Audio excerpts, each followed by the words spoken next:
Hello and welcome. My name is Carsten Lützen. I'm a Scrum Master and Agile Coach. In my last video I talked a bit about drawing, and if you like my videos please subscribe. In this video I'll build upon what I discussed in the last video and break some of these rules.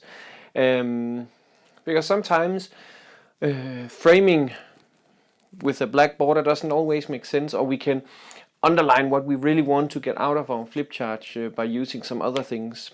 And one of the things I like to do is a learning wish list for the team. So what is it in a retrospective, for instance, what is it that I would really like the rest of the team to know that they don't know at the moment? And for me, when I depict that, when I'm trying to figure out what can I do from a facilitation point of view to get this point across to the audience, for me then, when we begin to say learning wish list, I think of a wish list like this old document, right? Curly document. And we can do that easily on a flip chart. It's actually not that difficult. So what we start to do is make a spiral shape like this.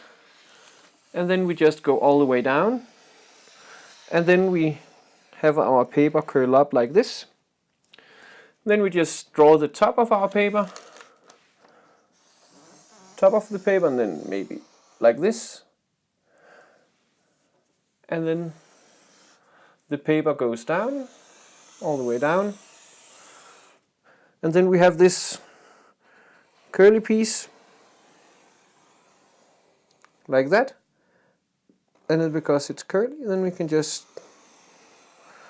take it all the way over there. And now it's just the finishing touches, but now we've made a simple wish list, or whatever list we could use it. We could also use it for working agreements and stuff like that. And then for finishing touches, we can again take this gray marker here and just do small shadows where we think it makes sense. It could, for instance, be in here. We could add a small shadow here, and maybe also in the top here it would make sense to add a simple shadow. This is not that even a line, and then in here, and then maybe here. And of course we can add a much better shadow if we spend more time, but it still gets just that subtle touch to it.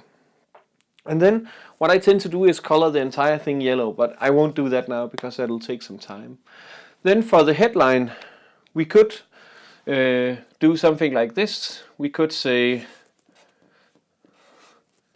wish list. And then to keep this feeling, another type of headline that I like to make is this, which is kind of fitting to this paper. It will make more sense in a minute. So note that I'm making these 4 shapes in the corner. Now I just connect them, and then all of a sudden we have a wish list taped onto the page. It's quite simple to do it. And then the participants can just write their things on a post-it and put them up here. And then we have an easy to use and also reusable template, because we can just then peel down the post-its and then reuse it for another session later on if we want to. And then again,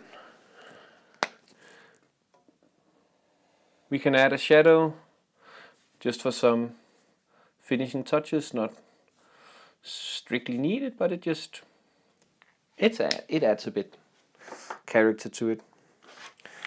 And then I had a discussion with one of my great co-workers about the other video with drawing, and I like to use different colors just to get it a bit to stand out. So for instance, we could have this wish list just colored in a green one using these crayons that you can probably find if you have kids then in their room or at the kindergarten or daycare.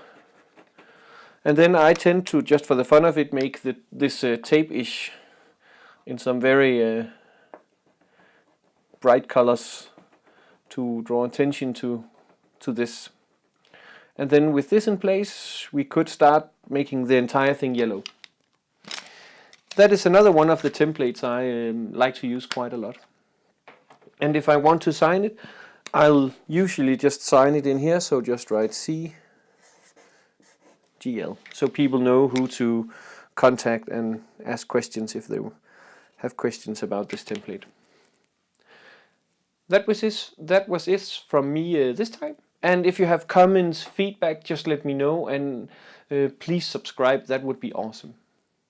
Have a nice day.